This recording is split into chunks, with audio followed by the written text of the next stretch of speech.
As I said, I'm the president of GCVOA, so if you ever need anything, please go to our website. That's where all our information is. I started doing a lot of work on it this week, and hopefully you guys will see some improvements and some updates as we go along. And any suggestions that you have, any questions, whatever, let me know. We're dividing this clinic tonight up into two major sections, and that is exam review is going to be the first part of this clinic tonight.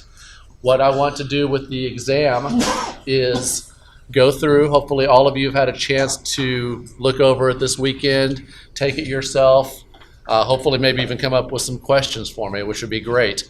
But what I'm going to do, or what I'm going to ask you guys to do, is I've passed around index cards with the letters A, B, C, and D on them. This is a multiple choice exam, 50 questions. It is very, very, very similar to the exam you're going to be taking online when you do your exam in July or early August of this year. And a required passing score is 70%, is that right? 75. Which means 75. Yeah, sorry. Which you can't even make. You got to make a 74 or a 76 with only 50 questions. So we want everybody to pass, and this kind of gives you guys that have not taken the volleyball exam before or never taken any exam before a good feel for what you're going to see when you do see the volleyball exam. It's all done online through Arbiter Sports now or through the OSSA website. I'm not sure, 100% sure which, but you'll see when you get online, and we'll have instructions out there again on the website. Art, I'm sure, will be sending out instructions and information about the exam when it becomes available as well. Second half of our clinic is Tony Slagle, board member. She's going to be doing the scorekeeping, an example of the scorekeeping for us. If you haven't looked too far into the rule book about scorekeeping, you'll notice that if you're looking at this score sheet that's up here tonight, it doesn't look exactly like the one that's in the rule book. And we use a different score sheet in the state of Oklahoma. It is modified for high school rules specifically, but it is primarily modeled on the NCAA score sheet. We find it's more comprehensive, and the girls are very good at picking it up. The coaches are very good at teaching it to their players for the most part. And it's a very comprehensive way to do the scoring. We think it's the best method of doing the scoring. Every school will have this score sheet. Every school that Mike and Travis do assign does use this score sheet. And we always ask officials, that's a great question too, if we ever have a school that is using the high school score sheet, let me know about it, let Mike know about it, let Travis know about it, let one of the board members know about it, so that we can get them copies of this score sheet. It's real simple to do, and we even have on our website a PowerPoint presentation that goes through a scoring example, step by step, play by play, so they can see exactly how to enter everything on the score sheet and the Libero tracking sheet. So anyway, without further ado, we're going to get into the exam first tonight. And again, I'm not going to read every single question. And I'm not going to read every single answer or rules reference, but I do want you guys to just hold up your answer. If you want to put it on your forehead for fun, that's cute, that's fine.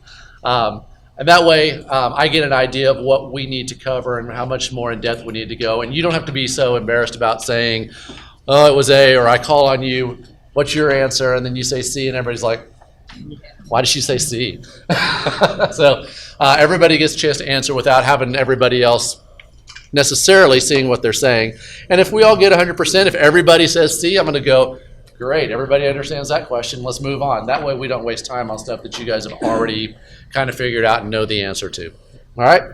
So without further ado, number one. What is everyone's answer for number one?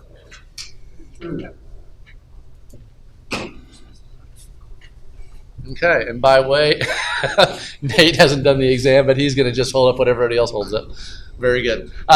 Everybody, it looks like, is holding up A, which is the correct answer. So rule reference for the video, rule reference is Rule 712 if you need to look that up. I will read those out just in case for the video if somebody wants to come back and watch later. Question number 2. All right, we don't have 100% agreement on this one, but we're close. So the question is, on a reserve, after the first referee signal for service, no request except for blank may be recognized. And I saw the answers were either substitutions or none. The correct answer is none of the above. So after the signal for service, when you tweet and beckon The coaches are not allowed to do anything from that point going forward. They cannot request a timeout. They can't request a sub. They can't even request a lineup check. Once you beckon for serve, the only thing that can happen next is a serve. And to add on to that just a little bit, let's imagine for a second that you beckon for serve, and then another object like a ball from another court rolls onto your court, and you have to stop the server from serving.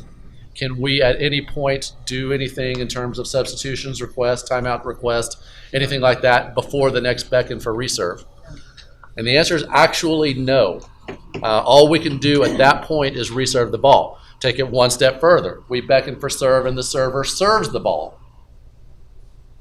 And then something interferes with our play and we have to award a replay on that play. Can we award a timeout substitution? What about a lineup check? What's the answer on that, guys? Do you know? I think the coach can request a lineup check. And that's the only thing that can be requested. We can't do a substitution or a timeout because there's not been a completed rally. And that's one of the requirements for those requests is that we have a completed rally. Okay, great question. The question is, if we're doing a replay, it should be the same person serving, and why would there be any need for a lineup check? For the serving team, it could have been a long rally, and they may have just forgotten. Did we side out? Did we serve that ball? We honestly don't remember because it was a long play. For the receiving team, it might be that they were out of order and they've got another chance to fix themselves, and that's allowed. Okay, if we can help them fix themselves and they make that request, that's okay. We have a replay because of an injury. Can we substitute because of an injury? Yes. And the answer is definitely yes. And we can also do other things. We can take a timeout to give that player further time to recover. We wait, of course, at least the minimum 30 seconds, but then the coach has some options. Even on a replay, we could potentially call a timeout to give that player more time. Okay, question number 3. Okay, we do have some discrepancy on this as well. So the two answers that I saw, the first referee and second referee, C, shall begin jurisdiction of the match with the first whistle for serve, or D, shall make the decisions on rule infractions. And the answer is, in this case, D. We've got a couple of different rule references. Oh, going back to 2 really quick for the camera, the rule reference was 816. For this question, the rule references are 512, 513, and 514, and also rule 1132. And so this one, the jurisdiction of the match for the first and second referee, the reason that that particular answer would not be correct is that your jurisdiction for the match begins when you arrive at the court, not when you blow the whistle for first service. You have jurisdiction over behavior in warm-ups, during the coin toss, things like that. So your jurisdiction actually begins prior to the beckon for serve. The answer D is correct, shall make the decisions on rule infractions. Line judges, scorekeepers, libero trackers, those are also called assistant. I could be wrong. In the high school rule book, I believe they're called assistant officials or assistants to the officials. The R1 and the R2 are actually officials. I might be speaking a little bit out of turn here, but I think that that's correct. The only 2 people that can actually make rules calls, stop the game for a rule call, is the R1 and the R2, though. So in terms of infractions, the R1 and the R2, the first referee and the second referee, are the only ones that can make decisions. So D is the correct answer. Assistant officials is right. And assistant officials, Art has informed me, is correct terminology. Line judges, scorekeepers, libero trackers, those are all assistant officials. And they assist the first and second referee in making the calls. But the first and second referee are the only ones that actually make calls. Interestingly, side note again, I'm going to try not to get too diverted too many times, but one of the things when I have a pre-match conversation with my line judges is that their job is not to make calls. Their job is to tell me what they saw, and my job is to make the call based on the information and the help that they're giving me. But they don't necessarily make calls. They just tell me, I saw it in, I saw it out, I saw a touch. And that's why I tell them it's okay if I overrule them, because then I saw something different. You saw one thing, I saw another. That's why we have more than one set of eyes out there. But it's my job to make the final call. Okay, number 4. A, B, C, D. Those are always going to be our choices. Only an A and B. Oh, this is one. Oh, this is A, B. Oh, I lied. This is a true false question. Okay, so I see a little bit of A, a little bit of B. So we do have both answers. Rule reference for the camera, 714, B as in boy, 2. The same player number is listed more than once in the starting lineup. The team must make one legal substitution to ensure 6 unique legal numbers are worn by players to begin the set. And the answer is A. And we talked about this right before the clinic started tonight. There are only, the reason is if a coach submits a lineup with 6 players, and let's say one of those players doesn't exist, coach submits player number 6, and they don't have a 6 on their roster. Well, we have to do something. We have to start the match with 6 players if they've got 6 eligible players. So what do? We substitute in a player, maybe number 10 on the bench, for that, what we call a phantom player. The terminology we actually use and the lingo that we actually use in the sport is a phantom player or a phantom. We call this a phantom substitution. 6 doesn't exist. They're a phantom player. So we actually do have to charge the team a legal substitution to sub in a real player for a phantom player in that case. Number 5, mostly one answer, one different answer. So let's do it really quick. The libero and his or her teammates shall wear a solid colored uniform top. If both uniform tops are solid, they must be contrasting colors. True or false? Okay, it is true. For reference, 2019 is a rule change year. And so, okay, based on that, the rule book and the way that you guys read the rule book last year, the answer is A, true. This year coming up, the answer was going to be B, false, because the solid color is no longer a requirement for either uniform. They just have to be contrasting. The libero must contrast with the rest of her teammates. The fact that this is a solid colored or not a solid colored shirt does not matter any longer. Okay? As long as my shirt contrasts with your shirt, which it clearly does, I'm wearing red and you're wearing a very light gray color, we're going to be contrasting with one another, and both sets of uniforms are legal for that team. Okay? It used to be that his shirt's not solid, my shirt's not solid, then we've got a problem. Even though he could be wearing a gray shirt just like this with this just tiny little black bit of black here, and we had to say, you got to change. And I think that's the main reason for that rule change is that gets kind of silly at times when we tell them that they must have a solid colored shirt, but clearly there's no problem. And so they've kind of backed off of the solid colored wording in the rule now. Okay, number 6.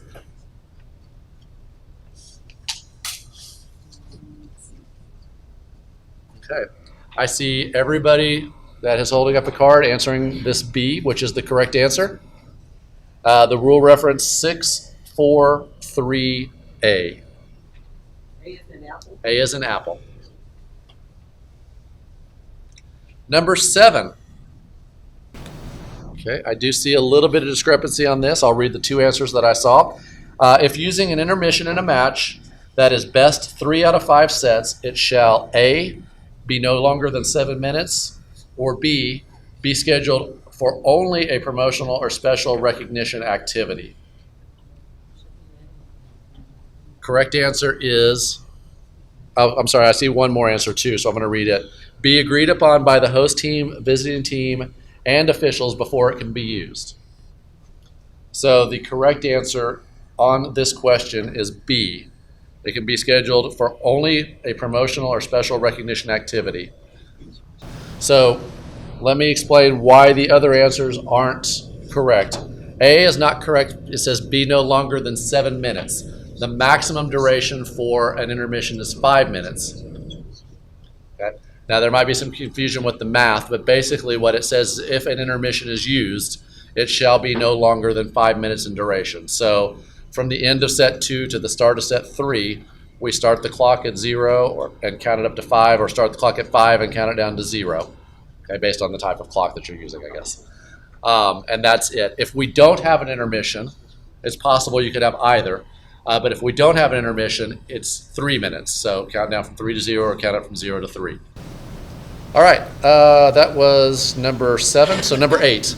I see all A's. So we're going to go with A. The rule reference is 11-1 for the camera. Number 9. I see 100%. It looks like C.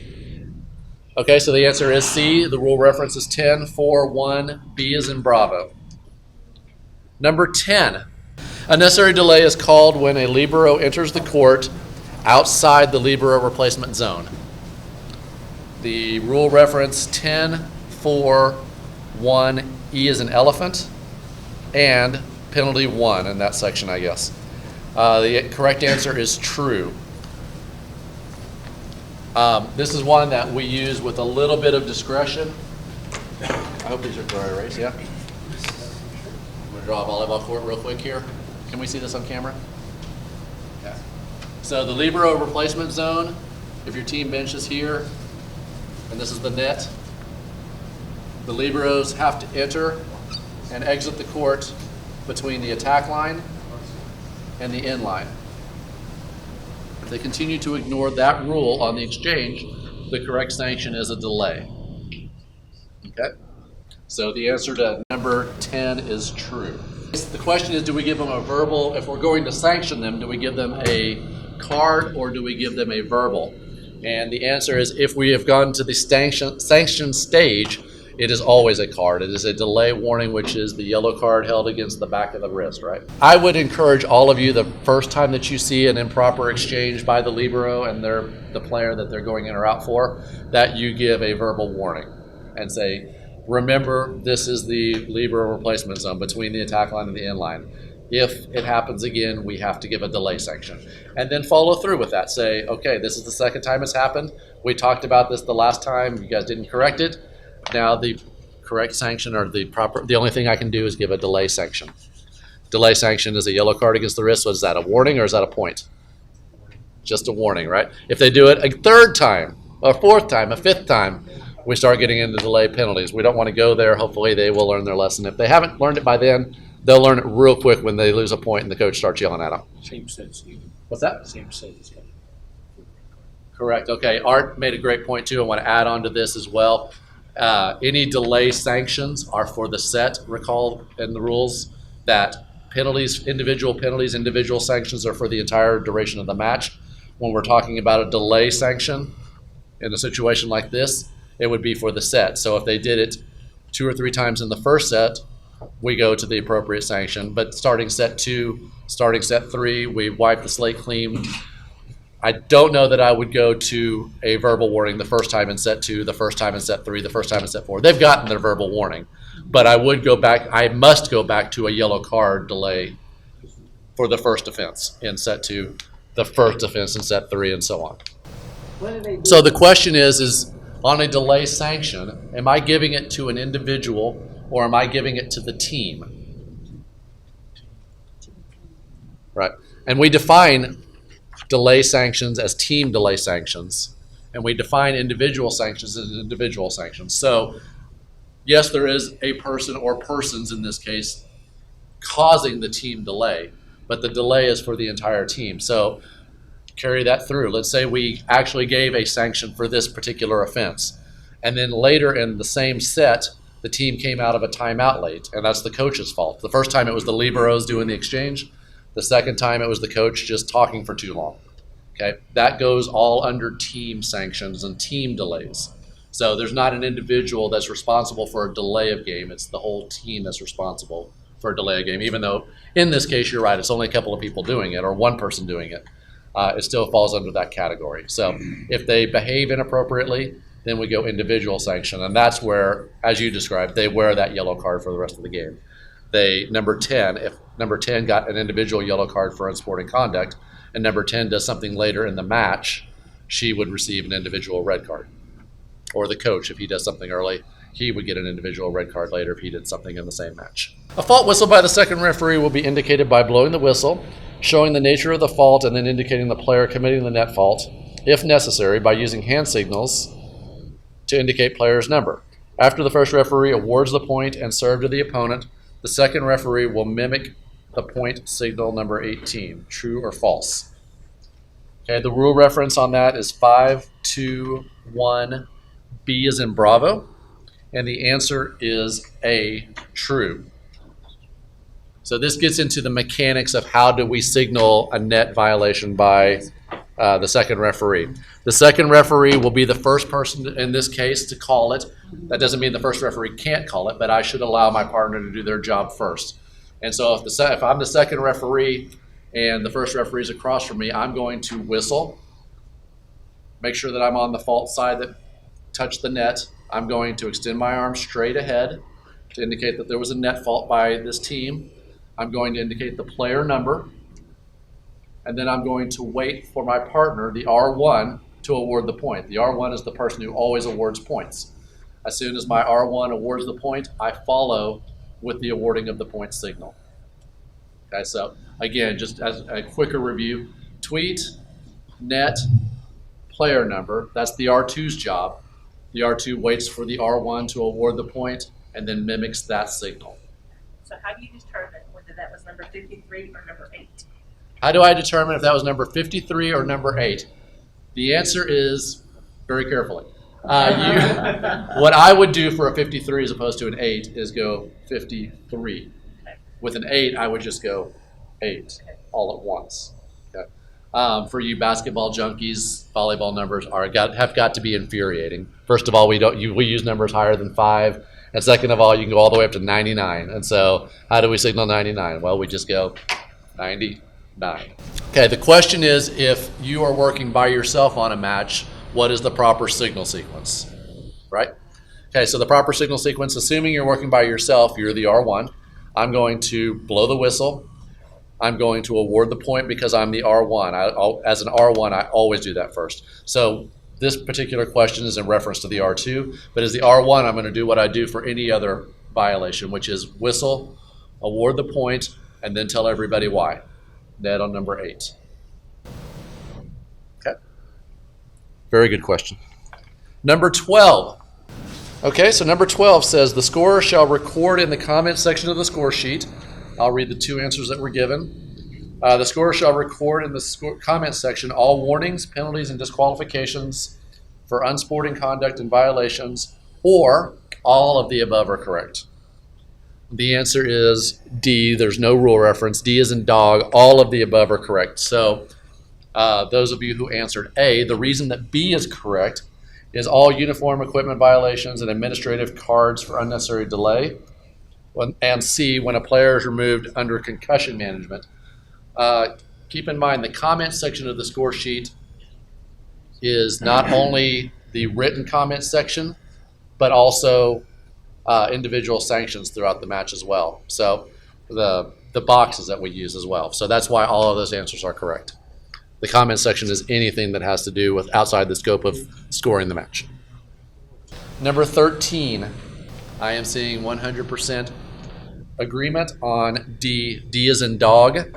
All are correct. Number 14, we've got a lot of different answers here, so this is going to be a fun question. All right. Legal or illegal server. Number 5 recognizes that he or she is the improper server, tosses and catches the ball to force a reserve. Before the 5 seconds for reserve have elapsed, the proper server takes number 5's place and makes a legal serve. The rule reference is 816, and the answer is B as in boy, legal. As long as you get the correct server back there within the 5 seconds, it doesn't matter who was back there when I beckoned.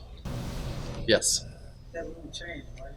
Is that a rule change, guys? I think Art said you can't catch it, you have to drop it. Okay, so the question was, are you allowed to catch a ball if you've tossed it?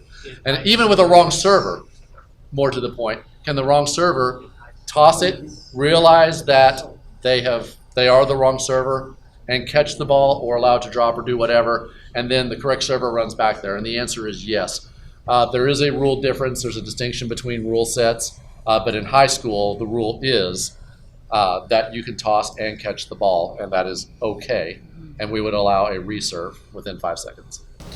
Number 15, if a back row setter jousts with a middle blocker as the ball is completely above the height of the net, B, play continues, or C, the first referee shall call illegal block on the setter. Rule reference 955. The answer is C.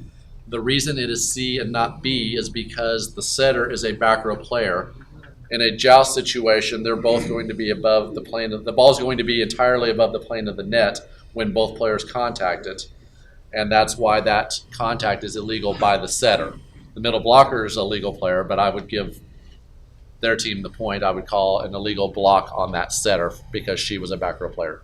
I think joust hopefully is under Rule 955. Somebody said they couldn't find the definition of a joust easily in the rule book. I think it's in there. Okay. Number 16. All right, so the out of bounds antenna violation signal occurs when I saw A, the ball goes into the net and lands out of bounds on the attacker's side. I saw C, the ball travels inside the net antenna. And I saw D, a served ball hits a teammate. The answer is signal number 14 in the casebook, page 89. A is the correct answer. A is an apple. So the ball goes into the net and lands out of bounds on the attacker's side. You actually have to look for this one in the casebook on page 89. And I think it's pretty much verbatim under that signal. It says that exactly that. And it says probably a few other things as well because it's an out of bounds or antenna violation signal. Number 17, player and substitute shall remain in the substitution zone until the blank. I saw C, whistle is blown by the first referee, or D, the second referee releases them for the exchange. The answer is D, as in dog. Rule reference is 10-4. So the players are required to stay until they're released, and the person that releases them is the second referee with this signal, the wave onto the court signal. Number 18. All right, very good. All right, so number 18, the answer is D as in dog. The rule reference is 9-1. Number 19. The sleeves of the solid colored uniform top shall be the same color as the body of the uniform top. This is an exercise in what was last year's rule because it won't matter this year. The answer is 422-B as in boy. The answer is A, true. We're not going to get into it because the solid color rule is going away anyway, so let's not worry about it too much. Again, all we have to worry about is if we've got multicolors, are they contrasting with the libero? Number 20. Number 20, the answer is A as an apple. The rule reference is 3-2-1. Number 21. Very good. We're in 100% agreement again. The answer is B as in Bravo. The rule reference is 1-2-4. Number 22.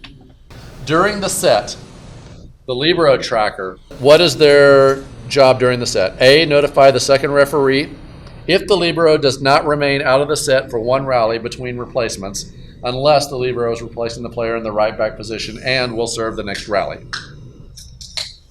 I saw B as well, inform the second referee of each team's libero status at the beginning and end of each timeout.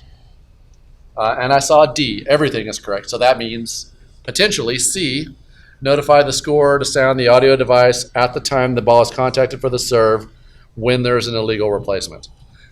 The rule reference is 573. The answer is D as in Delta. The libero tracker can do all of those things according to the rule book. Number 23. 100% agreement. The answer is A as in Alpha. Rule reference 56320. Number 24. Very good. A as in Alpha. Rule reference 424. Number 25. Let's read through real quick. Center front, and left back are very close to each other at the net, and all three are reaching higher than the top of the net. The ball is attacked by Team S and contacts the left front hands. Which of the following statements is true? Before I read the answers, what kind of situation do we think they're describing potentially? Illegal block?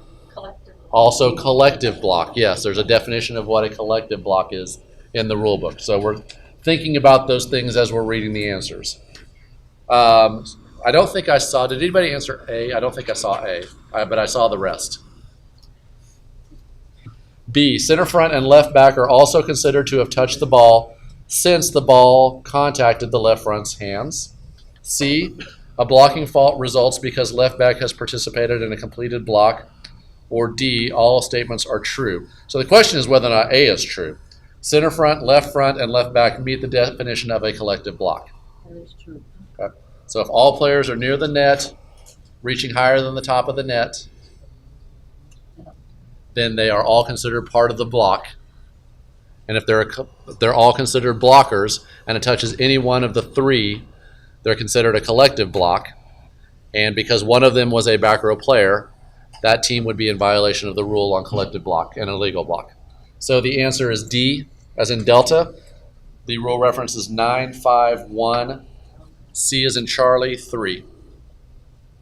Number 26. Okay, it looks like we're in agreement. D is in Delta. Rule reference 10-2-5. Number 27. At the moment of contact of the serve, the center forward, I've never heard it called center forward before. The center forward may have a foot on but not over the center line. True or false? Rule reference is 643-A as in alpha. The answer is true. It can be on but not over the center line. So that's slightly different than the rule during play, which is you can be partially over the center line. At the moment of contact of serve, you can't be partially over, but you could be on the center line. Okay? So just be aware of that. That's, again, something I don't think I've called in 25 years of officiating. And if I saw it, I would say, hey, 6, watch your feet. Number 28. Oh, seeing a little bit of discrepancy now. Okay, so let's go over number 28. When used, a libero, A, may be used as an exceptional sub for an injured player if no other legal sub is available. B, shall not replace a disqualified teammate. C, shall be designated on the lineup sheet prior to each set. Or D, all are, I got cut off there. All are correct, is that what it says? Okay. The rule reference 10-4-3-B as in Bravo and C as in Charlie. Also rule reference 712. The answer is D, that all are correct. D as in Delta is the correct answer. Number 29. Number 29, if using an intermission, it shall occur between the second and third sets and shall be no longer than A, 5 minutes, or C, 10 minutes. Rule reference 122 and 1151. The answer is A, 5 minutes. If an intermission is used, it's a maximum duration of 5 minutes. Did you say 122? 122 and 1151 are the two rule references. Number 30. For a deciding set, the first serve is determined by A, a coin toss, or D, mutual agreement between head coaches. Rule reference is 124, and the answer is A as in alpha. So we have to do a coin toss to determine serve. Number 31. All right, a line judge shall A, hold the same position relative to the court throughout the match, or C, stand at the center of the end line during timeouts. The answer, rule reference, is 5-9-2-B as in Bravo. The answer is A, hold the same position relative to the court throughout the match. It's not C. C is a reference to a different rule code that has shorter timeouts, and they're only required to go to the center of the end line. In high school, the line judges are both required to come to the attack line on the first referee's side. So if the first referee is right here in the box, line judge will come to this point, and this line judge will come to this point. Hopefully I got them on the right corners. I think I did. Number 32. All right, we are in agreement. A. Rule reference on number 32. The answer is A as in alpha. Rule reference 9-9-1-K as in, what's the military? Kilo. Number 33. During a dead ball, the playing captain may request the following for his or her opponent. I saw B, verification of the proper server, or D, verification of the service order. The answer, the rule reference is 6-3-2. The answer is B as in Bravo. Only verification of the proper server, not the entire lineup.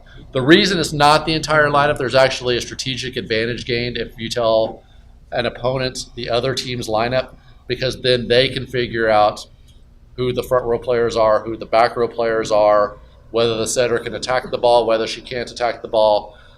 They start to get knowledge that we shouldn't be giving them. Okay, all we can tell them is that the correct server, yes or no? Yes, it was. No, it wasn't. Okay. Number 34. The correct answer, we are all in agreement. D is in Delta. The rule reference 12-2 in the penalties portion of that rule. Number 35.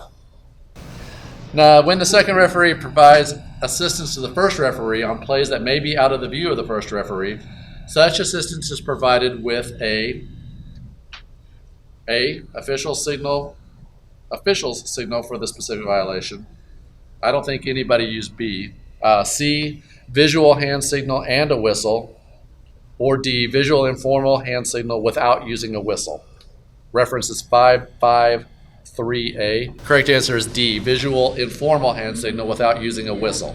As an example, if I think that the blockers didn't touch the ball and a team is making their fourth contact, the official signal is 4 out here. But as a second referee, I'm not going to make that call because my partner might have seen a touch where I didn't.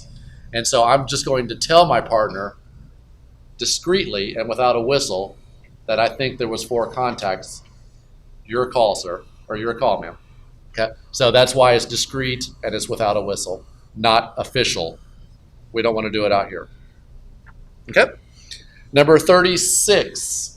A tossed ball that contacts a backboard or its supports hanging in a vertical position over the serving area is a service fault and not eligible for a reserve. Well, it's definitely not eligible for a reserve, I know that. The rule change 825-G is in golf, and 826D is in Delta. The new answer is true. Why did it change, Art? No, new answer is false. I'm sorry, I said that wrong. The new answer is B, as in Bravo, false. Because it's no longer a service fault, it is an illegal service. For Okay. this year, but- Okay, so they've changed the definition of what this particular error is. Last year it was called a service fault. So everybody who answered A answered it correctly based on what was written in your rule book. They have changed the definition from a service fault to an illegal service. The difference between, and I'm not going to go into it too deeply, but the difference between an illegal a service fault and an illegal service is if there's a fault by the receiving team as well at the exact same moment that an illegal serve takes place, the illegal serve is considered to have happened first. If there's a service fault, then the receiving team's violation is considered to have happened first. And so the definition of whether it should be an illegal service or a service fault, for example, a service fault or a fault by the receiving team could be that they're out of rotation. That's the most common. And on an illegal serve, we're not going to call them out of rotation. On a service fault, we would call them out of rotation. So that's why we had to change this definition. Okay, and so me tossing the ball into the basketball goal is not legally putting the ball ever into play, so we're going to call it an illegal serve, which is more, I think, more accurate. It's not a fault, it's an illegal serve. We're not going to penalize the receiving team because I tossed it into the pole and they were out of rotation. So we would award the point to the other team first, of course, but then the signal is, and I don't think it's the same as entry. It's the same as an illegal hit. It's the same as an illegal hit. There's So, only one serve. all right, so we got a little discrepancy here. If a visible number is worn on the uniform bottom, it does not have to match the number on the uniform top. Rule reference 425. If there is a visible number on the uniform bottom, it must match the number that the player is wearing on their shirt. So the answer is false, B. B is in Bravo. 38. Okay, I'm seeing lots of B. B is in Bravo is correct. Rule reference 954. 39. Unsporting conduct shall be charged to a player for A, showing disgust with the referee's judgment or referee's decisions. That is definitely a reason to give a unsporting conduct. B, using profane language to a line judge. Yes. C, abusing the reserve rule. Yes. D, all are correct. The rule reference on this is 12-2-9. D is in Delta is the correct answer. All of those are sanctionable offenses for unsporting conduct. But let's say, as an example, this is the only thing I can think of. Player number 1 on my team does a reserve toss. We rotate. Player number 2 does a reserve toss. We rotate. Player number 3. Everybody's doing it over and over and over again. And they're using the rule to slow the match tempo down, not because they made a bad toss, in my judgment. That might be a reason to do that. I'm going to be pretty reticent to make that call normally, but that's a situation that I can think of where maybe I can see a team abusing that rule. Number 40. Rule reference 11.5.1, A as in alpha is the correct answer. Number 41, D as in delta is the correct answer. Rule reference 9.9-A as in alpha, C as in Charlie, and E as in echo. So 3 different places that they go to for this rule reference. 42, during the set, each line judge shall assist the referees by A, indicating when the serve or any played ball crosses the net not entirely between the net antennas. That is definitely true. B, notify the second referee if the libero does not remain out of the set for one rally. Is that a line judge's responsibility? Line judges are not, I don't think they have any responsibilities as it pertains to the libero. C, notifying the second referee of a wrong server. That's really the scorekeeper's job primarily, not the line judges. And so if that neither one of those answers are correct, then obviously D, all of the above, can't be correct. Or all are correct, cannot be correct. So the answer is A. The rule reference 6-1-3-B as in Bravo. 43. The libero can serve for all back row players only, or D, only in one position in the service order. The answer, rule reference is 10-4-1-A as in alpha, and the correct answer is D as in delta. It's a distinction, guys, when they talk about all back row players only. That's not what they're going for. They're going for one position only. So when we look at a lineup sheet, and when we start doing the scorekeeping example, this will become a lot more clear. But when a team turns in a lineup sheet with 6 positions, I think that's how we number a score sheet, right, in high school? Yeah. Not with Roman numerals. 1 through 6. Yeah. And so coach puts in their 6 players, and it might be 10, 4, 8, 2, 9, and 7. When a libero serves, we designate on the score sheet where she can serve the ball. And it can only be in one of the 6 positions. So not for everybody in the back row, but only one of the players on her team. Exactly, and that's a great question. The question was, is she allowed to exchange for anybody that plays in the back row, but only serve for one position? And that is exactly the correct answer. So I can play as a libero, I can play for all 6 of my teammates. I can only serve for one of them, or one of them, anybody that plays in one position for my team. Does the rule apply that the libero must sit out a rally when she's going back to serve next? And the answer is no. That is the rule is written very specifically. That is the only time that the libero, if she's on the court, may remain on the court and move to a different position. So if she was playing for the player in position 5, and the next thing that she does is go back and serves for the player in position 2, she can stay on the court without having to sit out a rally. If she wants to go into position 1 or 3 or any other position that's a back row position at that point, she must exit, let the player in position 5 come in for one rally, and then she can go to a different position that's on the court in the back row only. Okay, 44. Very good. The answer, I think we're in agreement. C is in Charlie. Rule reference 6-4-3-B is in Bravo. Number 45. Substitutions during a timeout shall take place at the end of the timeout when both teams are on the court and the second referee. There was one that said only B, administers the request and substitutes. Everybody else chose D. All are correct, so confirms the end of the timeout and displays the number of timeouts. Yes, and turns the set back to the first referee when all actions are completed. Yes as well. Rule reference on this is 10-2-5, and the correct answer, D, is in Delta. 46. Okay, so the question is, and I had to read the answers to make sure I could answer this question correctly. The question is, if all 3 of those answers are correct, which they are, in what sequence do those actions occur? And the answer is in the exact order that they're listed. All right, number 46, we did have some different answers. When a loss of rally occurs, the team preparing to serve rotates counterclockwise one position. Okay, so is the answer true or false? False. The rule reference 132, the answer B is in Bravo, false.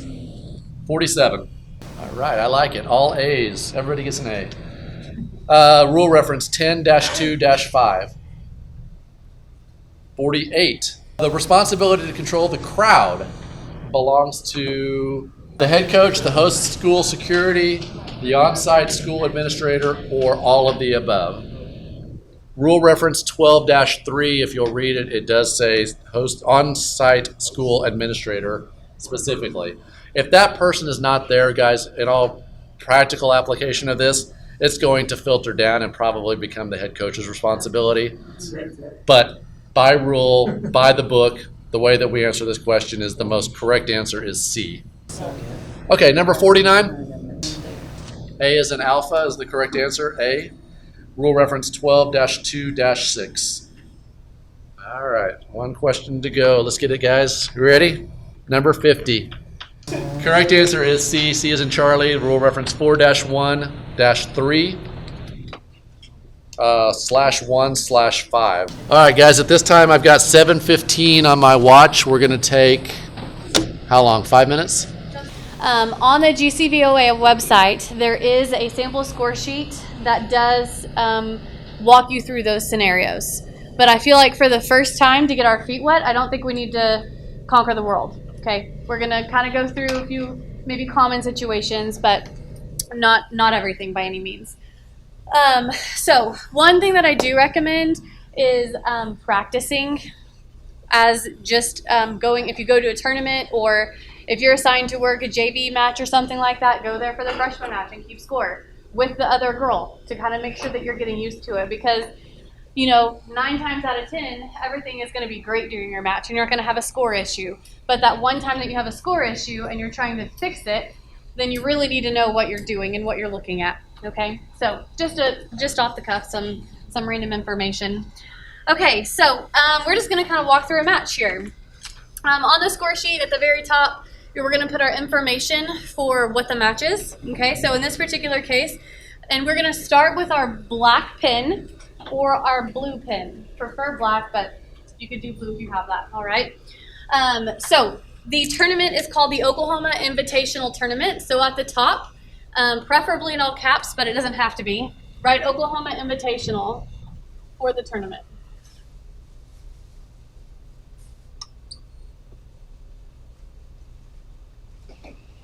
Like Steve kind of mentioned briefly, this is not the official NFHS score sheet. If you look in your rule book at the score sheet, you will not see this at all. This is based off of the collegiate score sheet. There's really no official rule on all caps or not all caps, but all the examples in the literature for the college score sheet is all caps. So we're going to do all caps. If you don't do it, I won't tell. Okay? The place we're going to say this is at the Reynolds Center.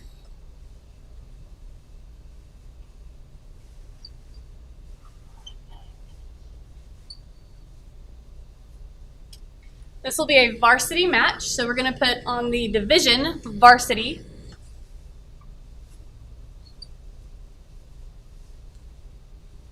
And because this is a tournament, this is actually going to be the third match of the day, scheduled for 1 p.m.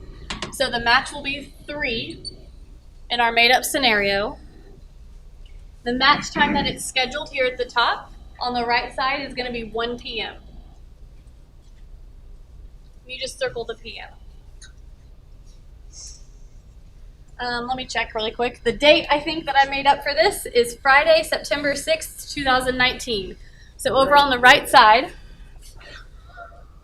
September 6th, 2019 on Friday.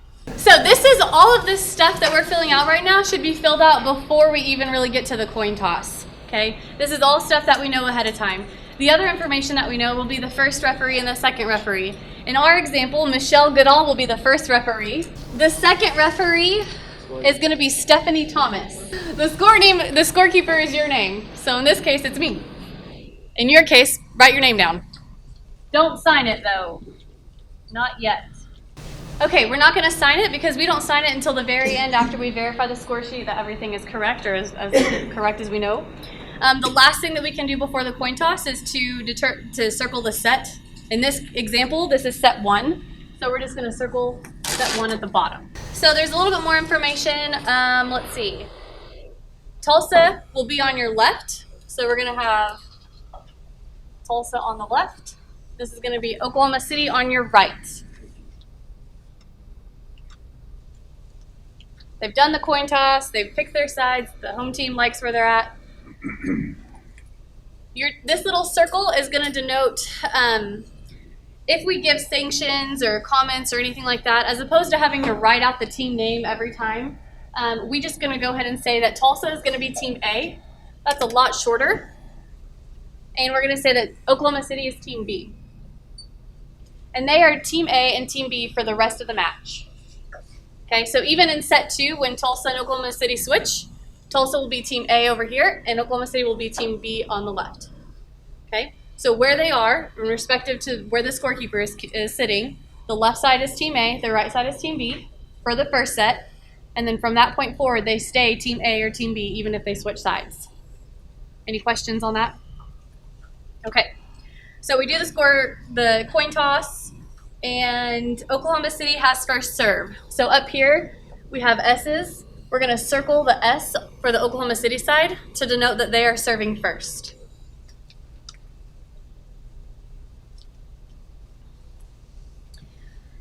Okay. At this point, the coaches know who's serving first or who's receiving, so they can turn in their lineups. As a scorekeeper, it's important that you go through the lineup to make sure there are no duplicate numbers, that a libero is listed. If it's not listed, let's double check and make sure they didn't forget, that they have a captain indicated, those things that we've talked about for the last few weeks. And the lineup for Tulsa, the libero is number 7. This L with a blank is where you're going to put the libero's number. She's number 7. Their first server, is number 3, and she's also the captain. It's important that you write close to the left side, not in the middle, okay? All the way through here, and you'll know why here in a second when we do our first substitution. But we're gonna start by writing everything kind of on the very left side, not in the center. Okay, number 3 is your first server, number 5 is the second server. Number 10 is the third server. Then it's number 9, number 13, number 21. Oklahoma City, the libero is number 4. The first server is number 11. I'm sorry if I'm blocking the view for you guys. I don't really know where else to stand. Number 17, number 2, number 5, who is your captain. That's what the little C means. Number 14, and then number 9. If you notice, we wrote the time that the match was scheduled, but we have not written the time that it has started, and that's because it hasn't started yet, okay? Whenever the first referee beckons for serve, and then the first server contacts the ball for service, that's the time that the set has started, okay? So this is everything that we need to get started before the set, excuse me. All right, the first referee whistles to beckon the first serve at 1:15 p.m. Okay, so we're gonna go ahead and say that we're gonna start at 1:15 p.m. Oklahoma City number 11 serves, resulting in a loss of rally. Whenever a player serves, whenever the correct player serves, you're gonna draw a circle on this line right here, from top to bottom. Okay, that circle indicates that number 11 served the ball.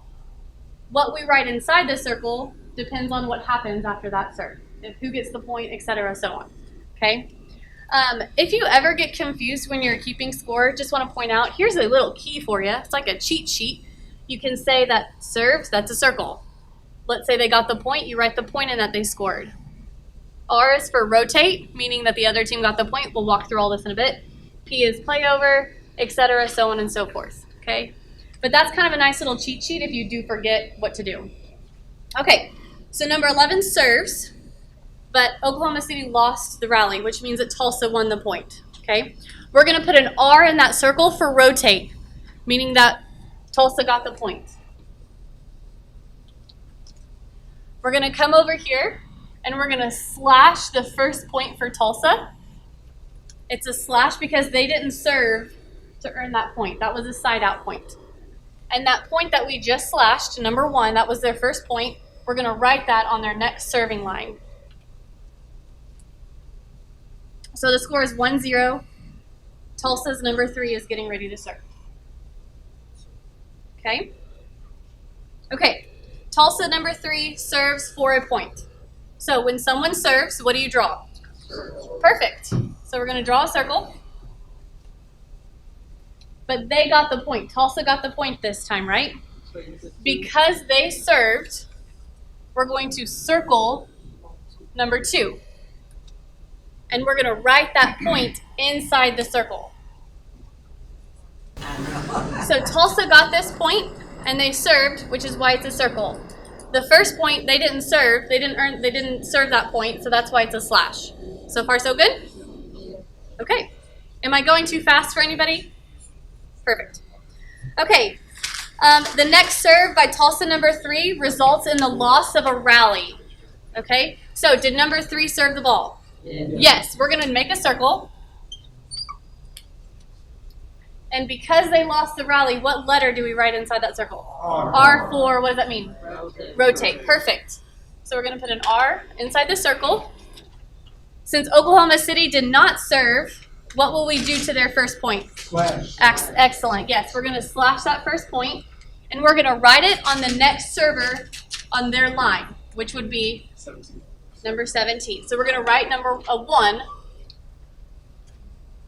on the service line for 17. Okay, so the score is 1 serving 2. Number 17 should be serving next for Oklahoma City. But before that happens, they request a substitution. Okay? So what we're going to do, first of all, who's serving right now? Which team? Sorry, you're correct. Oklahoma City, yes. Oklahoma City is serving, and they're the one that's doing the substitution. And this is important. I'll tell you why in a little bit. So you're going to write an S, a capital S, and then you're going to actually write the substitution. So in this case, it's number 8 for number 14. So you're going to write 8/14. That is substitute 8 for 14. Okay? You can kind of see in the bottom of your cheat sheet what that should look like. What you're going to do now is you're going to change number 14 to number 8. So you're going to slash through 14 and write 8. That way we know whenever we go down to this line who should actually be serving. 8 should be serving, right, instead of 14 because 8's in the game. The other thing is how many subs does each team get? 18. We have to keep track of that. That's our job as scorekeepers. So we're going to slash the first available substitution. That's a way of keeping track. Whenever coach says, how many subs have I used? Well, we've used 1. Hopefully coach won't ask you that because it's 1. But, okay? So that's the process for substitution. You have 3 things to mark down. Record the sub, change the player, slash the sub. Do we always record the sub and the point on the line of the person who is currently serving? And the answer is yes. Okay, that kind of helps us keep track of the story. This is basically a story that we're writing, and we have to go in order. Okay? Okay, so number 17, Oklahoma City, number 17 serves the ball. So what do we draw? Circle, perfect. But this time, another ball rolls onto the court, so the referee stopped play and indicate a replay. Okay? So here's the problem with that. I'm really glad someone said that. What does the R stand for? So we can't use an R for replay. What else could we use? P. P for playover. And if you ever forget that, it's down here on the bottom for you. Okay? So you're going to write P for playover. Not super intuitive, but we can't use R, right? Because we're using that for something else. A replay, ball came on the court. Replay. Okay, so we have a playover. So she serves again. So we'll draw a circle. And Oklahoma City loses the rally. So in that case, we put a perfect. We're going to put an R. Do we slash or circle the 3? Why are we slashing that? Perfect, because it was a side out point. They didn't serve. We're going to write that 3 on the next service line. So we're going to write 3 because that's the third point they just scored. It's not circled because they didn't serve, right? We're going to do a few examples of these, and then I'll just go one by one and have you guys tell me what to write. Okay. So be ready, on your toes. Okay, score is 3 serving 1. Number 5 should be serving. A double libero replacement occurs for Tulsa. Does anybody know what that means? A double libero replacement. That means they go. Nope. What do you got? It's not a sub, it's sub, the Libra is going to serve as number 5. Perfect. A double libero replacement means the libero is going to serve. Okay? The libero is going back to serve. Your libero tracker we will document and record the libero exchanges. But as a scorer, we have to document when the libero is serving. Because why? The libero can only serve. Go ahead, Mike. What did you say? That's the only place you can serve. Right. She can only serve in one service position. Okay? So in this case, we're doing a double libero replacement, and the libero is going to serve in this second service position. Okay? A triangle indicates libero. Anything to do with a triangle, think libero. Okay?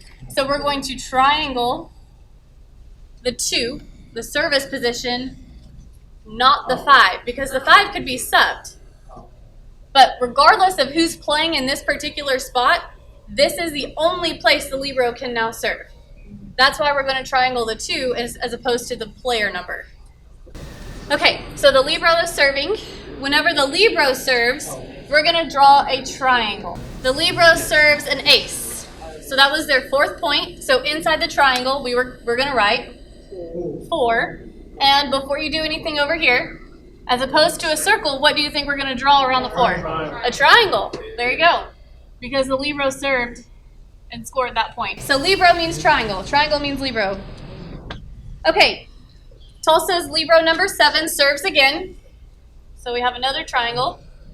But right after she serves an ace, this time she serves the ball into the net. So that means Oklahoma City won the point. So it's an R. So we're going to put an R inside that triangle. Right? We're going to slash the 2 for Oklahoma City. That was their second point. And we're going to write that on line 3. Yeah, service line 3, service position 3. Oklahoma City, number 2, serves for 2 points, but we'll do one at a time. So she serves and they score a point. When she serves, we're going to draw a circle. And inside that circle, because they scored a point, a 3. That was their 3rd point. And on the running score column over here, we'll circle it because she served it. They served that point. And that happened again. They just scored again. So you circle because she just served. A 4, it's their 4th point. Circle the 4. So we've got a tie ball game. Oklahoma City, number 2, serves the ball out. So she serves, so we're going to draw a circle. She served it out, so Tulsa got the point, which means we put an R. We slash the 5 because they did not serve that point. And we're going to write it on service line 3 without a circle. Tulsa makes 2 substitutions. So first of all, for substitution, what do we write? Yes. An S for substitution, right? So we're going to draw a capital S. But you're only going to draw one S. You're only going to write one S, even though they're subbing twice. And I'll show you what that looks like. The first substitution is number 1 for number 10. So number 1 / 10. The second substitution is number 6 for 21. So right next to that, you're going to do 6 / 21. Since both of those subs are on the same team, you only need to write one S. Okay, so that was one thing we did for the sub. The second step for substitutions is to edit your numbers over here.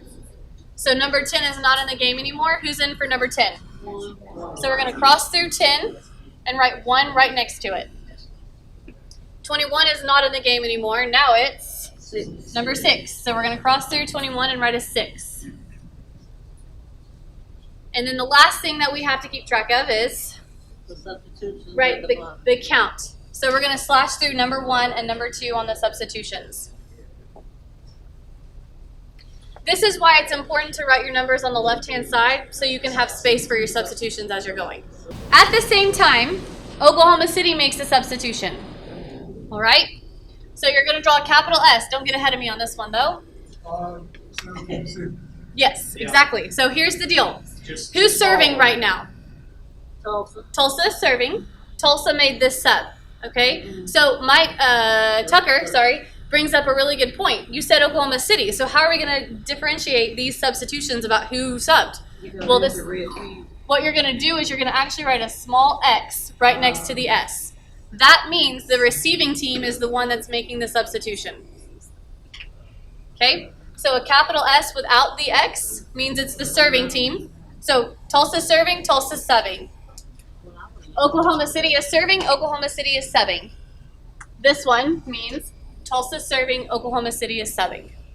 Okay? And that shows you down here at the bottom. On the very bottom it has S without the X, that means serving team. S with X means receiving team. But it always goes on the same line as the server. Whoever is serving the ball, that's where we're going to write everything. That sub is going to be number 3 for number 2. So 3/2.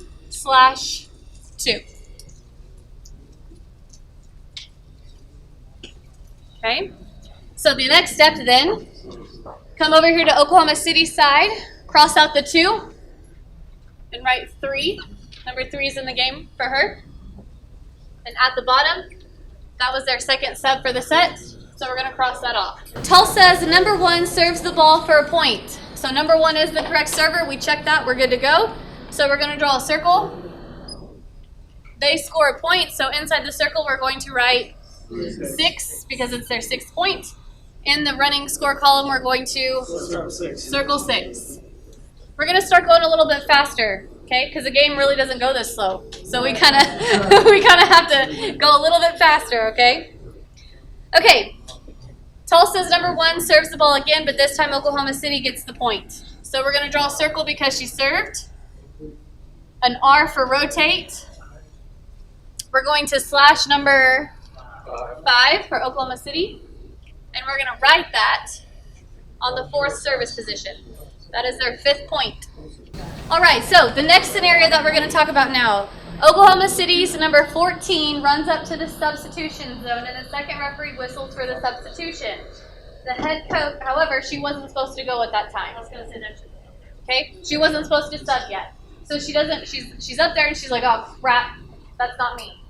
The head coach opts for an unnecessarily delay warning instead of subbing. So whenever that happens, whenever you have a sub come up at the wrong time, they have 2 options. 1, go in. Sorry about you, right? Number 2, if you don't want to sub right now, you can do an unnecessary delay. And that's what the coach decided, okay? So the first referee issues a unnecessary delay. That's a sanction. So we're going to be down here in this area right now doing the unnecessary delay. Okay? So if you look, there's also a key here for you. D equals delay. If it's a player that's causing a problem, you would put the player number.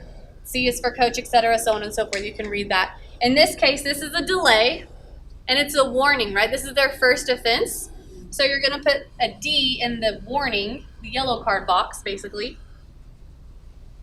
It wasn't a penalty. That would, if it happened again, it would be a penalty. We would put in the red card side.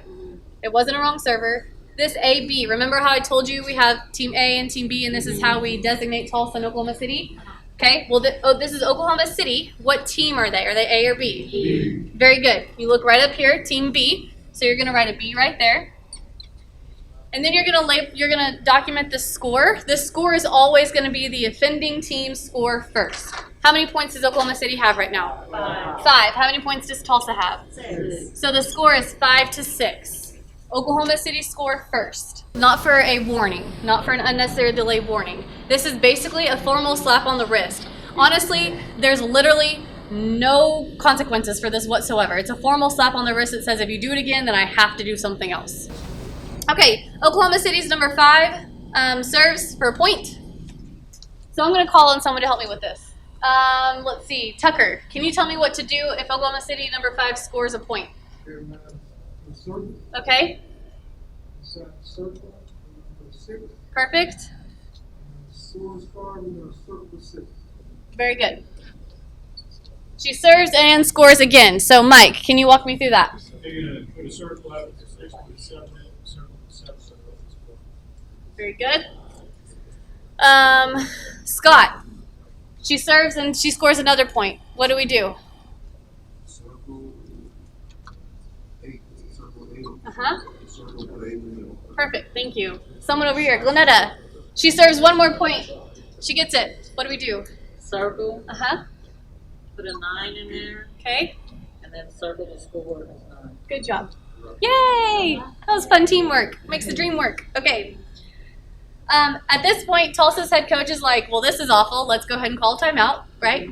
Okay, so Tulsa calls a timeout. The head coach calls a timeout. Anybody see on this score sheet where there's places to document timeouts? Yes, in the bottom. Yeah, bottom middle right here. Okay. Now, before you start writing anything down, who called the timeout? Tulsa. So we're going to write on the left side the top one. Okay. This is her first timeout, and it's going to be right. So we talked about the offending team score first. Well, in this case, it's who called the timeout. Their score first. So how many points does Tulsa have? 6. And how many points does Oklahoma City have? 9. So in your timeouts box, you're going to put Tulsa score 6, Oklahoma City scores 9. And that's all you do to document a timeout. All right, and it worked. Tulsa sides out. So, David, number 5 serves and Tulsa gets the point. What do I write? Gonna make a circle, Circle because she served. Oh, God, that's terrible. R in there. An R in that somewhat circle object. Okay. Gonna slash the 7 on the other side, Very good. and then put 7 on the circle. Perfect. You said Tulsa served? No, Oklahoma City served and Tulsa sided out. Oh. Okay. Tulsa's number 9 serves the ball and Oklahoma City wins the point. So, Alicia, can you walk me through that one? Yeah, you draw a circle, Uh-huh. you put an R in it, Good. and then you give Oklahoma City the point with a slash, which would be 11. 10. 10, I'm sorry. That's okay, 10. Okay, and then one more thing. We're going to record that point in the next service line. Okay, yeah. So we're going to write Number 10. for the 5. Player number 8. Yes, right, service position 5. Good. That works. Okay. Okay, Oklahoma City does the substitution. So, if Oklahoma City is subbing, first of all, we have to think in our head who's serving.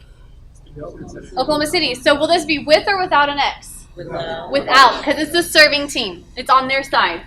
So a capital S. Does anybody want to feel brave enough to walk me through a sub? Vincent, it's all you. The sub is 14 for 8. Tell me what to do. Put an S, 14 over the top of 8, Good. slash out 14, or 14, slash out 8, Okay. put 14, mark the slow down on 3. Perfect. Slash out 3. That's it. Very good. Good job. Okay. We are rocking and rolling here. Let me find my spot and we'll keep going. Oklahoma City's number 14 serves and Tulsa wins the rally. So, Nate. Put a circle, Okay.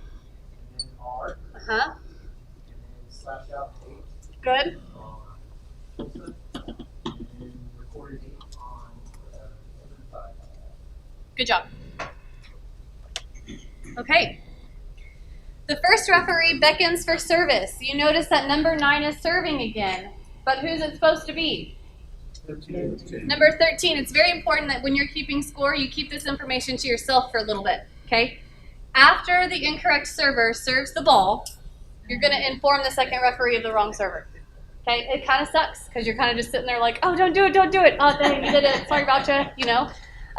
But you just kind of keep it to yourself. So what's happening here in this situation, number 13 should be serving, but number 9 is back there serving again, okay? She's kind of having a ditzy moment. So you tell the second referee, she goes over here, blows her whistle, says out of rotation, point on the right side, okay? So here's how you document that. Before you write anything down, when someone serves correctly, what do we draw? Serve. Okay, is this the correct server? No. No. So So we're actually not going to draw a circle. We're going to draw a square.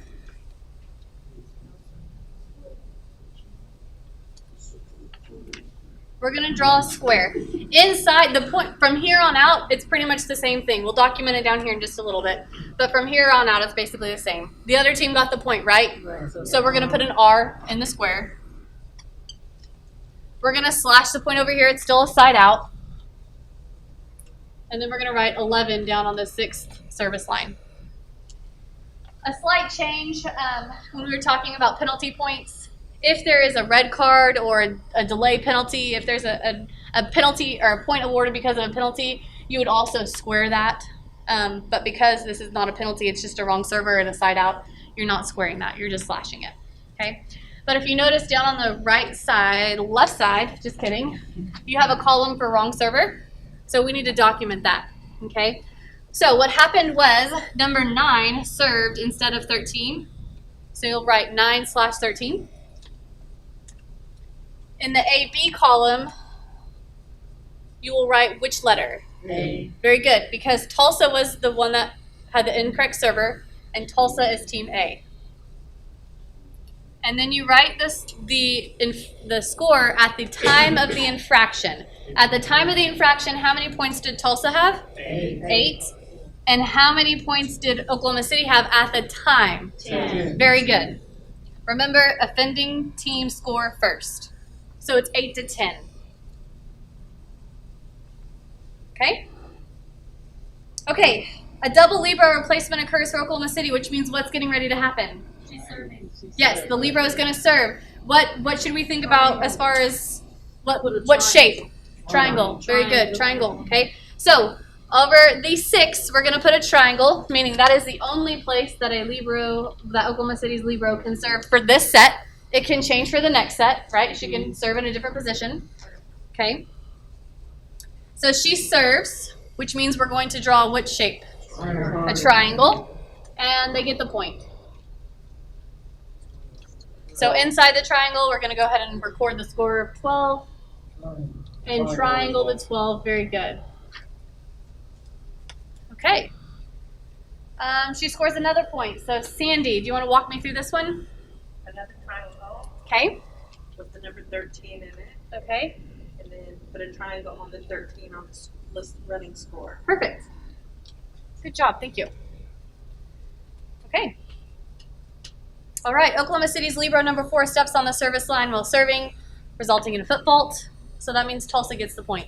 So, That'd be a triangle yes. R. rotation. Yes. Very good. R for rotate. Okay. Okay. And then how would you document that point over here on this 9 in the running score? Give me a slash. Right, because they didn't serve. And there's one more thing you would do. You're going to write that 9 somewhere. Where would you write that 9? On 6. Perfect. Very good. Thank you. Okay, we have a double sub. Who wants to help me with this one? Do I have any takers? Yeah? Go ahead, Larry. Okay, we have a sub. Tulsa is subbing. So what do I write? Yes. S. Very good. Will it be with an X or without the X? Without. Perfect. Okay, why is it without? Can you tell me that? Serving. So. Right, exactly, and they're serving. Okay, the first sub is 10 for 1. So you want 10 dash 1. Okay. The second sub is 21 for 6. 21 dash 6. Okay. Slash. And then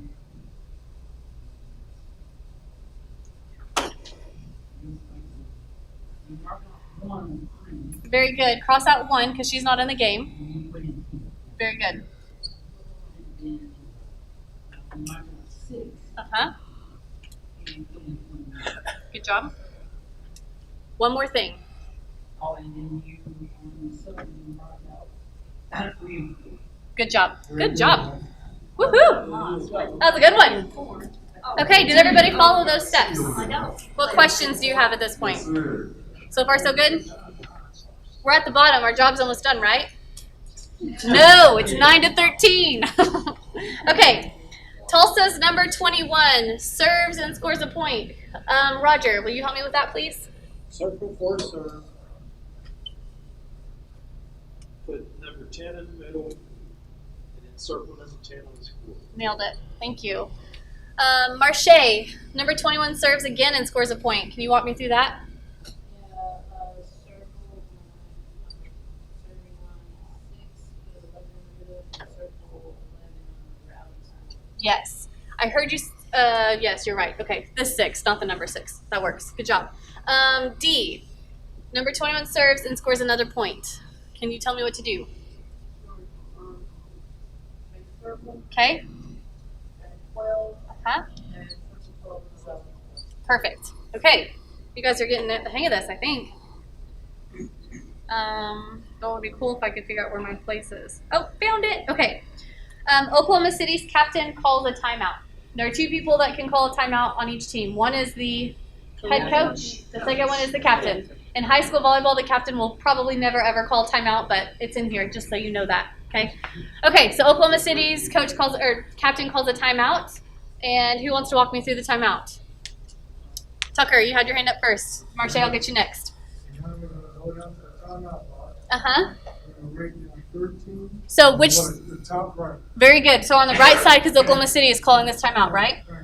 Okay. And you're going to write what? 13, and 12. That's perfect. Why is it not 12-13?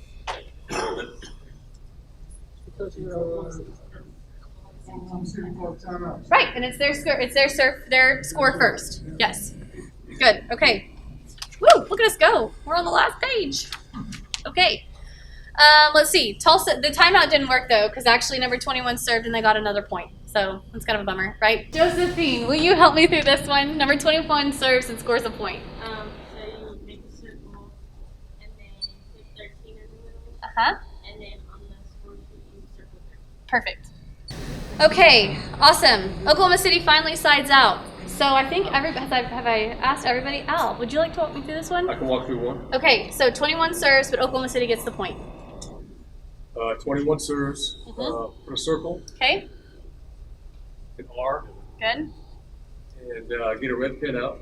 Perfect. Everybody, before you keep going, Get a red every pin time you go basically to the starting point, okay? Whenever you're going, everybody is served, we're going back to our original very first server, we switch colors. Because this can be a convoluted mess if we have the same color. It still could be with 2, but it's supposed to help us, okay? So the last thing you're gonna write is an R, and then once you switch over to the other side, you're gonna switch your ink colors. So, Al, sorry about that, keep going for me. Let's see, they got a point, so that's going to be slash the 14. Perfect. And put a 14 And then put a in 14. the 11. Very good. For our next server. You guys will see as we keep going why we use the second color. It's really a lot more helpful to figure out where we are to make sure that we don't mess up. Okay? You know, I made a mistake on mine. I don't believe you. And I scribbled out. In Can red. you explain why we don't have a scribble out? Why you don't scribble out? Let everyone know. Because it's nasty, right? Yeah. If any time you make a mistake, you're just going to write an X over it and then write what is supposed to be right next to it. So it's just a lot cleaner. As a referee, you want to see the same. Right, yeah. You're not trying to hide anything. Oops, you made a mistake. It all happens, right? Okay, perfect. Oklahoma City's number 11 serves and Tulsa wins the point. So, Alicia, number 11 serves and Tulsa wins the point. What do I write? You write it, put a circle on the serving line of number 1.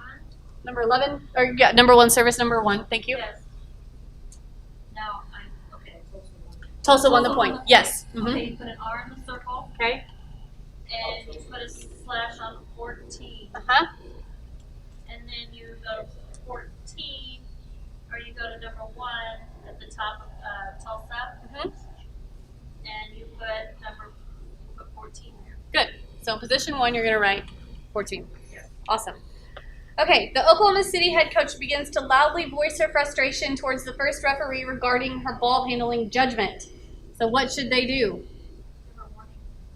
You could, but you also, by the book, could give a yellow card. Yeah. Say enough of that. Maybe you've already given her a warning. I don't know. In this situation, we're going to give her a yellow card because honestly, a yellow card is a warning, right? There's really no repercussions other than the fact that it's formal, written, don't do it anymore. Okay, next time it's going to cost your team something.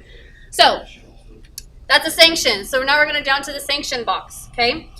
Who specifically is causing the issue right now? The coach, right? The head coach.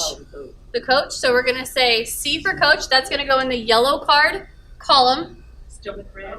We are still with red. We're still with red. This whole time we're going to be with red until we switch back. That's a good question. Thank you for asking that. So we're going to put a C in the yellow card column. We kind of skip over these other things because they don't apply to this situation. But the team, the coach was Oklahoma City. So that's going to be team B. And whose score do we put first? Oklahoma City, right? So in this case, it doesn't matter. But just so you know. Okay, I'll do that. That's a terrible 4. 14-14. But just so you know, it's the offending team score first, no matter who's serving. Okay, Tulsa number 3 serves and Oklahoma City wins the point. So can you tell me which? Okay. With an R. Good. Slash the 15 on the other side. Okay. And then put the point on 17. Good. Do you see how this can be confusing if we don't switch colors? Yes. Trying to figure out, wait, which line are we on? Where are we supposed to be? It's easier now. We see the red. We know where we're supposed to be a little bit quicker. Okay. Okay. Tulsa substitutes 13 for, Tulsa substitutes 15 for 3. Glenetta, you ready for this one? Yeah, you put an S, Okay. X, Very good. Why do you put the X? because I got them really as opposite teams. Right, because the receiving team is subbing. Yeah. Okay. The numbers are 15 for 3. So what do I do next? Put 15 over 3. Okay. Then you go over to the Tulsa side and change the 3 to 15. Okay. One more thing. And then you go down to your substitution box and slash 5. Perfect. Number 3 is kind of a special player, right? Yes. She's the captain, okay? So we cross that, we go ahead and we put a slash through the 3, a slash through the C. As a scorekeeper, we're going to inform the R2. She may already be aware of this, but we're going to inform the R2. We're going to say, hey, number 3 was the captain. Who is the captain? At that point, number 2 goes to the head coach and says, who's your captain? Okay? She'll relay the information, and it turns out that, when I find this, I'll let you know, number 10 is the new captain. So now you're going to write a little C right next to the 10, and it's okay that it's in red. Okay, Oklahoma City substitutes number 8 for number 14. Who wants to do this sub? Anybody? Okay, go ahead, David. So put another S out of X. Okay. You said number 7? 8 for 14. 8. So number 8's come back in, so you put an 8 over 14. Uh-huh. Mark out 14 in service row 5. Okay. And then put an 8 and then go down to the bottom and slash 3 for third substitution. I have 4. I think we're on 4. Yeah. Also, something to do between timeouts, or if you have a dead ball or something, a real quick way to count substitutions, it's not to go like this, because that's a little bit more difficult. It's just to count your slashes. Okay, So 1, 2, 3, 4, 5, we're good here. Count your slashes, and then you should be good there. Okay, so that's just a quick way to do it. Okay. So remember, you only need 1 S if the same team is subbing twice, but if you've got subs on both sides, you need 2 S's to distinguish between which side you're talking about. Okay? Okay. Next is, we already talked about the yellow card. She's not getting another one. Okay. Oklahoma City's number 17 scores 2 points before Tulsa sides out. She scores 2 points. Okay? So let's go ahead and move a little bit quicker. We'll draw our 2 circles and write the next 2 points, which would be 16 and 17. And then don't forget in the running score column, circle 16 and 17 in the running score column. Okay? So Tulsa sides out next. So we'll do another circle. If you run out of space, you can come down to the next line right here. That's still number 17 serving. Tulsa got the point, so inside the circle we write R for, what does that stand for? Rotate. Rotate, good. On Tulsa's running score column, we're going to slash 15. We're going to write 15. Okay, 2 people can be serving right now in this particular spot, right? What does this triangle mean? The libero, right? The libero could be serving, or number 5, either one, right? They can do that. They switch out, right? Turns out that Tulsa's libero serves for the point. Okay, so very good. We have to do a triangle because the libero served. They got the point, so inside the triangle we write 16. On the running score, we very good. That is, sometimes I've been keeping score since I've been in high school, and there are occasions where I forget the stinking triangle on that point. It's really annoying, but it's easy to fix. So then they go ahead and do a libero exchange, sending in number 5 for the libero. So number 5 serves their next point. Is that legal? Yes. So since number 5 is serving, do I do a triangle or a circle? Very good. So this tells you who's serving, right? Whenever you have the triangle or the circle. Okay, that's why we do that. That's one reason. Oklahoma City wins the point. I'll try to follow my spot better. Sorry about that. So they shouldn't have exchanged. That was silly. I know. Keep your libero in. So we're going to slash 18 for Oklahoma City, and then we're going to write 18 where? 3.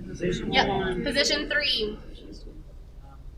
Okay, we are rocking and rolling. Oklahoma City's number 3 serves, and Tulsa wins the rally. Can we go a little bit faster on this one? Yeah. Circle R slash 17. Right 17 on the 3rd service position. Guess what Tulsa's getting ready to do? Yeah, they're going to sub.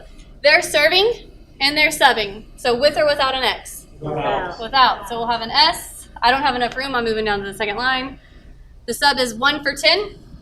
So 1 slash 10. And 6 for 21. 6 slash 21. You will notice as you keep scoring more and more that oftentimes, not always, but often teams follow a pattern. Okay, and they sub at the same times with the same players. Yes? I was about to say, with 10 going out, we need a new captain. Exactly. So then you go over here and you're going to say, okay, 10 is no longer in the game, so we're going to cross out 10, cross out the C, and we'll write a 1. 21 is now number 6. One more thing before we talk about the second referee. What are we missing? Captain. Right. Substitute 6 and 7. Right. Then we're going to talk to the captain. You probably would tell the referee a little bit earlier so they don't start the game, but it's not that big of a deal. And he says, or she says, that number 1 is the new captain. So you put a little C by number 1. So at the same time, Oklahoma City substitutes number 2 for number 3. So we have sub. It's 2 for 3. S of X. 2 for 3. It's not always, but yes, sometimes. Maybe when I was typing this out, I forgot to sub her out a while ago. Oops. Okay. But it's a possibility. This could happen. Number 3 is now number 2.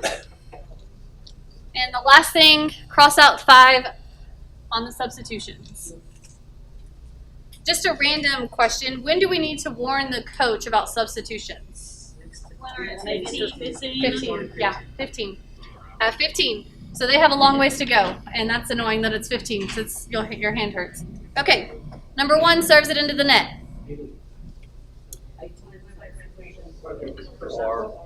R slash number 19, write number 19 down.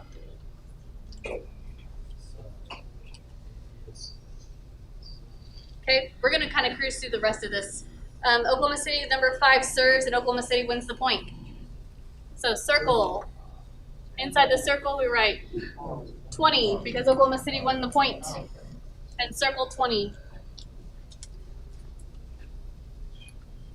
Tulsa's head coach calls her second timeout. What do we write the score as? 17-20 because Tulsa called the timeout. 17-20. Make sure you inform the second referee that was her second timeout. She has no more. Okay? The timeout worked. Tulsa sided out. Number 5 is still serving, so we're going to have a circle, an R for rotate, slash through 18, write 18 on service line 4.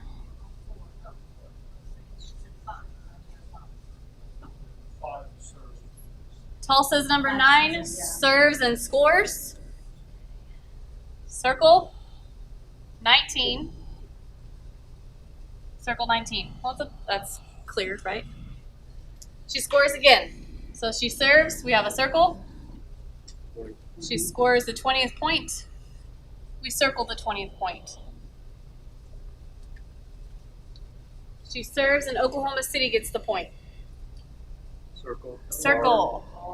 R /21. /21. In the fifth spot, we write 21. Good job.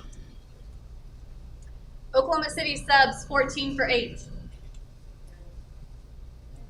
S 14/8. 14/8. Change the number. Okay. So we're going to cross out 8, write 14, and cross 6. That was their 6th sub. It's also really important that when you keep score, or when you're R2, that your scorer knows if they need extra time on subs, that you give them extra time on subs and you help them and make sure they're good to go. Don't leave your scorer in the dust. Okay? So if you're scorer, make sure you're vocal and say, don't go yet, I'm not ready. Or if you're R2, make sure that they are ready before you give the court back to the R1. Okay, number 14 serves out of bounds. Circle. R. /21.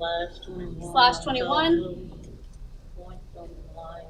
Then 5. Position 5. 21 goes on position 5. Number 13 scores a point for Tulsa. So she serves, circle, 22. they get the 22nd point. Now we're going to circle 22. Now Oklahoma City gets the point. So she serves, circle, R, And a slash 22. a slash on 22. We're down to the wire. 22 on line 6. On line 6. We are so close. Something else happens. Oklahoma City's Libero serves. So for Libero, not a triangle. Libero serves. Tulsa gets the point. So we do have a triangle here, but an R inside the triangle. What do we put on 23 over here on Tulsa's side? A slash. Good. Tulsa's gonna win, aren't they? I don't know. Are you on the edge of your seat? They better. Gosh darn it. It's only set 1. The poor R1 and R2 have a really fun game. Yes, they are. Okay, guess what's going to happen now as we look at previous moments in the game? Probably going to sub, right? Okay, so Tulsa subs 10 for 1 and 21 for 6. S. S 10 over 1. 10/1. 21 over 6. 21/6. We don't need a second S because it's all on the same team. Now make sure you cross out your players. So number 1 is not on, now it's number 10. Number 6 is gone, now it's 21. Who's the new captain? Number 10 is the new captain. Good question. And there's one more thing. 8 and 9. Good job. Thanks, guys. Perfect. Who is the new captain? Number 10. Yes, number 10. If a player has already been a captain, they kind of automatically become the captain. Yeah. Captain, yes. You will eventually get to, like, you don't have to ask every time. For example, I've had coaches say, hey, my setters are always going to be captains. So I tell the scorer ahead of time, don't tell me every time. They're going to rotate out and they'll be the captains. So you'll usually have a pattern, or they'll be smart and just pick someone who's going to be in the whole time. Okay, but number 21 serves into the net, right? So she caved under pressure. Circle. Before you get too far ahead of me, remember, you do a circle, you do an R. What's getting ready to happen? Gonna change color. Perfect. Glennetta's all over it. Change back to your black pin because we're going back up to the top. So after you write the R, we're going to switch to black pin. Then we will slash 23 and write 23 on the top line. Okay. Let's see here. What happens? Oklahoma City number 11 serves and Tulsa wins the point. So circle, R, slash 24.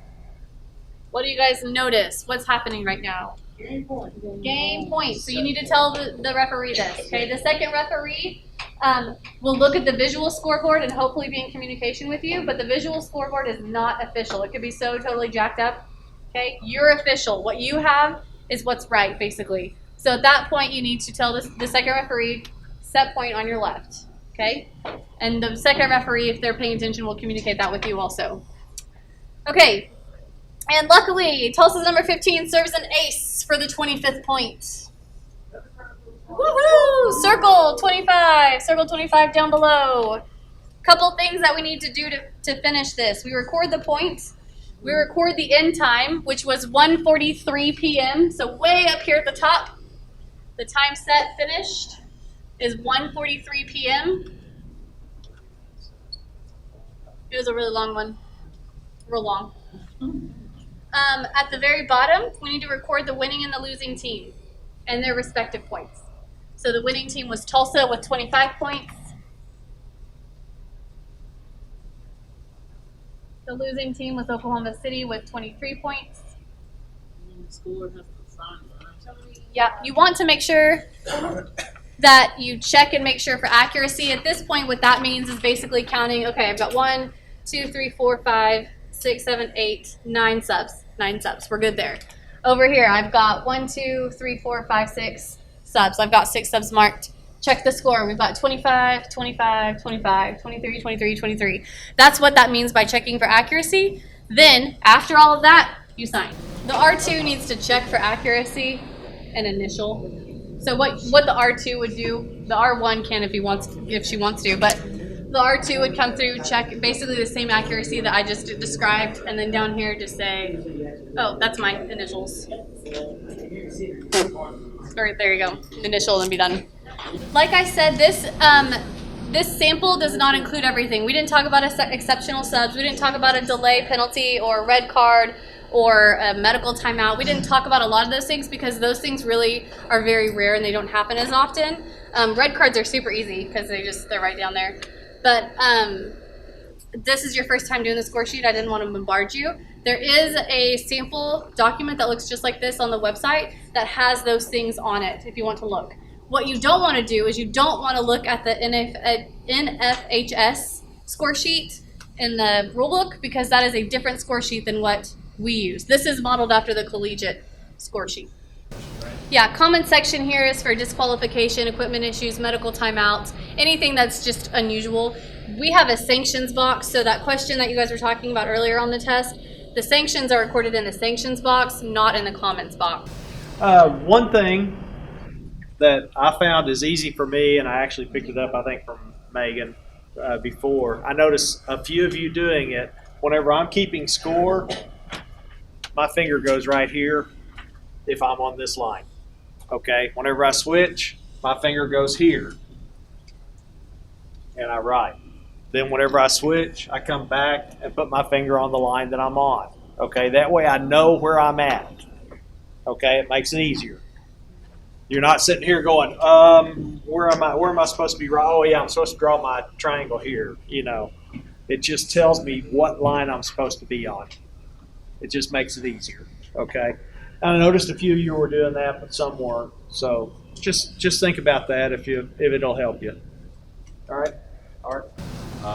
You'll also get an email from me with forms on it, so you can print your own blank score sheets, lineup sheets if you want.